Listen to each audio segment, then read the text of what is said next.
नमस्ते दोस्तों। इतिहास में कुछ तारीखें स्याही से नहीं बल्कि खून और बारूद से लिखी जाती हैं। 7 मई 2025 ये वो तारीख थी जब पूरी दुनिया की सांसें थम गई थीं। वॉशिंगटन के व्हाइट हाउस से लेकर मॉस्को के क्रेमलिन तक हर बड़े देश के वॉर रूम में हड़कंप मचा हुआ था। सोशल मीडिया पर वर्ल्ड वॉर 3 ट्रेंड कर रहा था और हर न्यूज़ चैनल पर बस एक ही सवाल था, क्या हम एक और न्यूक्लियर युद्ध की तरफ बढ़ रहे हैं? हम सब ने उस रात वो डर महसूस किया था, लेकिन उस अंधेरी रात में भारतीय सीमा पर जो हो रहा था वो कोई मामूली गोलीबारी नहीं थी। वो भारत के युद्ध लड़ने के तरीके का सबसे बड़ा ट्रांसफॉर्मेशन था। उस रात को नाम दिया गया ऑपरेशन सिंदूर, एक ऐसा सीक्रेट मिशन जिसने पाकिस्तान के न्यूक्लियर ब्लफ को हमेशा के लिए खत्म कर दिया। लेकिन 2025 में ऐसा क्या हुआ था कि भारत को इतना बड़ा कदम उठाना पड़ा? कैसे इंडियन एयरफोर्स ने दुश्मन के एयर डिफेंस सिस्टम को चकमा दिया? और सबसे बड़ी बात, इस युद्ध के बाद भारत ने इंडस वाटर ट्रीटी यानी पानी के समझौते को तोड़कर पाकिस्तान की कमर कैसे तोड़ी? आज के इस वीडियो में हम 2025 की उस पूरी टाइमलाइन को डिकोड करेंगे। हम जानेंगे उस सच को जो हेडलाइंस में कहीं छुप गया था। तो अपनी सीट बेल्ट्स बांध लीजिए, क्योंकि ये कहानी आपको दहला देगी। इस महायुद्ध की चिंगारी ऑपरेशन सिंदूर से ठीक 15 दिन पहले भड़क चुकी थी। तारीख थी 22 अप्रैल 2025। लोकेशन पहलगाम, जम्मू कश्मीर। गर्मियों की शुरुआत हो रही थी और कश्मीर की वादियां टूरिस्ट से भरी हुई थीं। सब कुछ शांत था, सब कुछ नॉर्मल लग रहा था, लेकिन उस शांति के पीछे एक भयानक साजिश रची जा चुकी थी। उस दिन पहलगाम के हिली एरियाज में बहुत सारे फैमिलीज पिकनिक बनाने के लिए गए थे, जहां पर अचानक 5 टेररिस्ट्स AK-47 गन ले घुस आए और उन सारे फैमिलीज को पूछा कि वो लोग कौन से धर्म से बिलोंग करते हैं।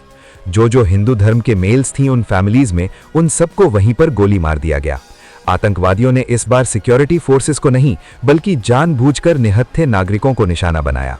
ये हमला द रेजिस्टेंस फ्रंट यानी TRF ने किया था, जो लश्कर ए तैयबा का ही एक नया चेहरा था। इस हमले में 26 बेगुनाह लोग मारे गए। रिपोर्ट्स और चश्मदीदों ने जो बताया वो दिल दहलाने वाला था। ये सिर्फ एक आतंकी हमला नहीं था, ये भारत की इकोनॉमिक स्पाइन पर हमला था। ये दुनिया को ये दिखाने की कोशिश थी कि कश्मीर सुरक्षित नहीं है।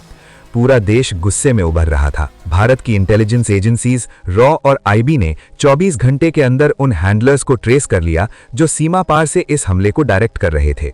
इंटरसेप्ट्स और टेक सर्वेलेंस से सबूत साफ मिले। लोकेशन पाकिस्तान अधिकृत कश्मीर, POK और पंजाब प्रोविंस के कुछ इलाके थे। भारत सरकार ने तुरंत डिप्लोमेटिक चैनल्स के जरिए पाकिस्तान को सबूत सौंपे और सख्त एक्शन की मांग की। दुनिया भर के देशों ने भी निंदा की, लेकिन हमेशा की तरह सीमा पार से सिर्फ डिनायल आया। उन्होंने सबूतों को मानने से इनकार कर दिया। और यही वो पल था जब न्यू दिल्ली में रायसीना हिल्स पर एक बहुत बड़ा फैसला लिया गया। ये एक रेड लाइन थी। भारत की सरकार और मिलिट्री लीडरशिप ने तय किया कि अब हम सिर्फ निंदा नहीं करेंगे, अब हम काइनेटिक एक्शन लेंगे। लेकिन यहाँ एक बहुत बड़ा चैलेंज था। 2019 के बालाकोट एयर स्ट्राइक के बाद दुश्मन सतर्क था। उनका air defence system high alert पर था। अगर भारत अपने फाइटर जेट्स भेजता तो रिस्क बहुत ज्यादा था। तो सवाल ये था, इस बार हमला कैसे किया जाए? और यहीं एंट्री होती है भारत की न्यू जनरेशन वॉरफेयर की। इस बार प्लान बदला गया। इस बार इंसानों से पहले टेक्नोलॉजी को भेजने का फैसला हुआ। 7 मई की रात घड़ी में 2 बज रहे थे। ऑपरेशन सिंदूर शुरू हो चुका था, लेकिन इस बार आसमान में फाइटर जेट्स की गड़गड़ाहट नहीं थी। इस बार आसमान शांत था, लेकिन ये शांति तूफान से पहले की थी। इंडियन आर्मी और एयरफोर्स ने एक मल्टी प्रोंग स्ट्रैटेजी अपनाई। सबसे पहले भारत ने अपने इंडिजिनस स्टेल्थ ड्रोन्स और लॉइटरिंग म्यूनिशंस का इस्तेमाल किया। आपको याद होगा, उस समय भारत स्वॉर्म ड्रोन टेक्नोलॉजी पर बहुत काम कर रहा था। ये वही टेक्नोलॉजी थी जिसका टेस्ट 2025 की उस रात हुआ। दुश्मन के रडार को ब्लाइंड करने के लिए पहले इलेक्ट्रॉनिक वॉरफेयर सूट्स का इस्तेमाल किया गया। भारतीय साइबर यूनिट्स ने दुश्मन की कम्युनिकेशन नेटवर्क को जैम कर दिया। जैसे ही उनका एयर डिफेंस सिस्टम कंफ्यूज हुआ और उनकी स्क्रीन ब्लैंक हुई, भारत ने अपने चिट पॉइंट डिसीजन मिसाइल्स दाग दिए। टारगेट 1 या 2 नहीं थे। इंटेलिजेंस के आधार पर 9 अलग अलग लोकेशंस को लॉक किया गया था। इसमें मुजफ्फराबाद, कोटली और सबसे महत्वपूर्ण पाकिस्तान के पंजाब प्रांत के अंदर बहावलपुर के पास बने ट्रेनिंग कैंप शामिल थे। ये पहली बार था जब भारत ने POK के अलावा इतने गहरे इलाके में जाकर स्ट्राइक की। धमाकों की गूंज मीलों दूर तक सुनी गई। ये हमला इतना सटीक था कि आसपास की सिविलियन आबादी को नुकसान नहीं पहुंचा, लेकिन उन 9 कैंप्स का नामो निशान मिट गया। सैटेलाइट इमेजरी और रिपोर्ट्स के मुताबिक उस रात 150 से ज्यादा आतंकवादी और उनके टॉप कमांडर्स न्यूट्रलाइज कर दिए गए। ये भारत का स्पष्ट संदेश था, हम तुम्हारे घर में घुसेंगे, लेकिन इस बार हम तुम्हें संभलने का मौका भी नहीं देंगे। लेकिन कहानी यही खत्म नहीं होती, क्योंकि जियोपॉलिटिक्स का एक नियम है, जब आप शेर को ललकारते हैं तो पलटवार होना तय होता है। 8 मई की सुबह तक पाकिस्तान को समझ आ गया था कि क्या हुआ है। अपनी जनता के दबाव और अपनी मिलिट्री की साख बचाने के लिए उनका रिटालिएशन यानी पलटवार करना जरूरी था। अगले 48 घंटे यानी 8 से 10 मई 2025 भारत और पाकिस्तान के इतिहास के सबसे तनावपूर्ण घंटे थे। पाकिस्तान ने अपने मिसाइल और ड्रोन हमलों से भारत के वेस्टर्न सेक्टर, पठानकोट, जम्मू और भुज के मिलिट्री ठिकानों को निशाना बनाने की कोशिश की। सोशल मीडिया पर अफवाहें उड़ने लगीं कि युद्ध शुरू हो चुका है, लेकिन यहां भारत की डिफेंस प्रिपेयर्डनेस काम आई। भारत का आकाश NG और S-400 सिस्टम पहले से ही एक्टिव मोड में था। 90% से ज्यादा पाकिस्तानी हमलों को हवा में ही इंटरसेप्ट कर लिया गया। आसमान में आतिशबाजी जैसा नजारा था, जहां भारतीय मिसाइल्स ने दुश्मन के प्रोजेक्टाइल्स को हवा में ही राख बना दिया। इसी दौरान आसमान में एक भीषण एरियल डॉग फाइट भी देखी गई। रिपोर्ट्स बताती हैं कि सीमा पर दोनों तरफ के 100 से ज्यादा एयरक्राफ्ट्स एक दूसरे के सामने थे। सुखोई 30 MKI और रफेल ने एक अभेद्य दीवार बना दी थी। यह वो पल था जब दुनिया को लगा कि अब फुल स्केल वॉर शुरू हो जाएगी, क्योंकि दोनों देश न्यूक्लियर पावर थे। विदेशी डिप्लोमेट्स लगातार फोन कर रहे थे, सीज फायर की अपील कर रहे थे, लेकिन 10 मई को भारत ने एक ऐसा दाव चला जिसने बंदूकों की आवाज को खामोश कर दिया।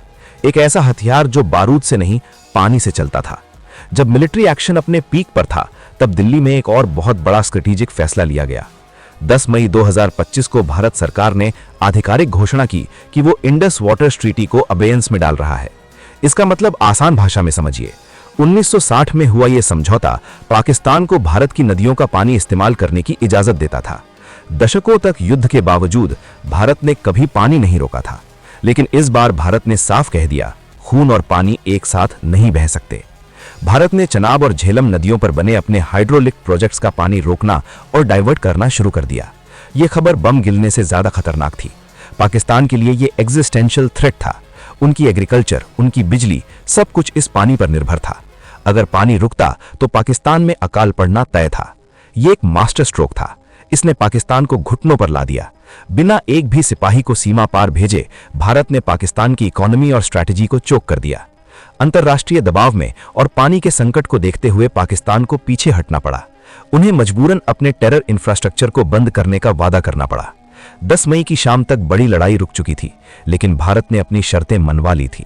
तो दोस्तों, ऑपरेशन सिंदूर सिर्फ एक मिलिट्री स्ट्राइक नहीं थी, यह भारत की बदलती हुई मानसिकता यानी माइंडसेट का सबूत था। इस ऑपरेशन ने 3 बड़ी बातें साबित की। पहली, भारत अब अपनी सुरक्षा के लिए थ्रेशोल्ड पार करने से नहीं डरता। दूसरी, भारत की इंडिजिनस टेक्नोलॉजी अब वर्ल्ड क्लास है, जो दुश्मन को बिना भनक लगे मार कर सकती है। और तीसरी, भारत अब डिप्लोमेसी का इस्तेमाल भी एक हथियार की तरह करना जानता है, जैसे कि इंडस वाटर ट्रीटी का फैसला। इस ऑपरेशन के बाद साउथ एशिया का जियोपॉलिटिक्स हमेशा के लिए बदल गया। ये एक न्यू नॉर्मल था, जहां आतंकवाद की कीमत अब बहुत भारी पड़ने वाली थी।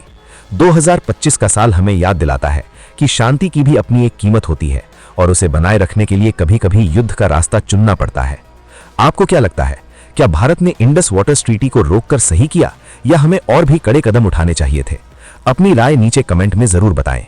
अगर आपको आज का ये गहरा एनालिसिस और हमारी ये कोशिश पसंद आई, तो इस वीडियो को लाइक करें, अपने दोस्तों के साथ शेयर करें और चैनल को सब्सक्राइब करना ना भूलें। हम ऐसे ही अनसुने और गहरे किस्से आपके लिए लाते रहेंगे।